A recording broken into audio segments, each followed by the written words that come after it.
সমুদ্র প্রকৃতির এক অপার বিস্ময়।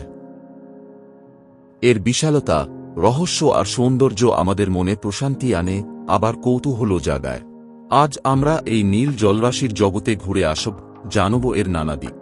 সমুদ্র পৃথিবীর প্রায় 1/7 জুড়ে রয়েছে। এর গভীরতা, বিস্তৃতি আর জীববৈচিত্র্য আমাদের কল্পনারও বাইরে।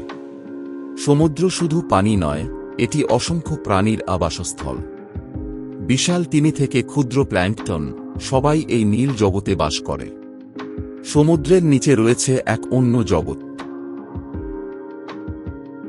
প্রবাল প্রাচীর, রংবেরঙের মাছ, সামুদ্রিক ঘাস, আরও কত কি।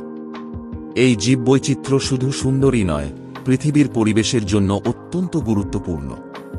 সমুদ্র কার্বন ডাইঅক্সাইড শোষণ করে অক্সিজেন তৈরি করে আর পৃথিবীর তাপমাত্রা নিয়ন্ত্রণে রাখে। কিন্তু এই অপার সৌন্দর্য আজ হুমকির মুখে। মানুষের তৈরি দূষণ, প্লাস্টিক বর্জ্য, তেল ছড়ানো ইত্যাদি কারণে সমুদ্রের জীববৈচিত্র্য ধ্বংস হচ্ছে। অনেক সামুদ্রিক প্রাণী প্লাস্টিক খেয়ে মারা যাচ্ছে, প্রবাল প্রাচীর ধ্বংস হয়ে যাচ্ছে। তবে আশার কথা হল, আমরা চাইলে এই অবস্থা বদলাতে পারি। সমুদ্রকে বাঁচাতে আমাদের ছোট ছোট পদক্ষেপই বড় পরিবর্তন আনতে পারে।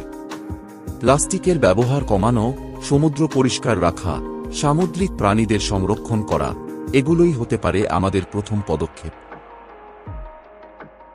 সমুদ্র শুধু পানি নয়, এটি আমাদের জীবনের অংশ। এর সৌন্দর্য, রহস্য আর গুরুত্ব আমাদের সবার মনে রাখা উচিত।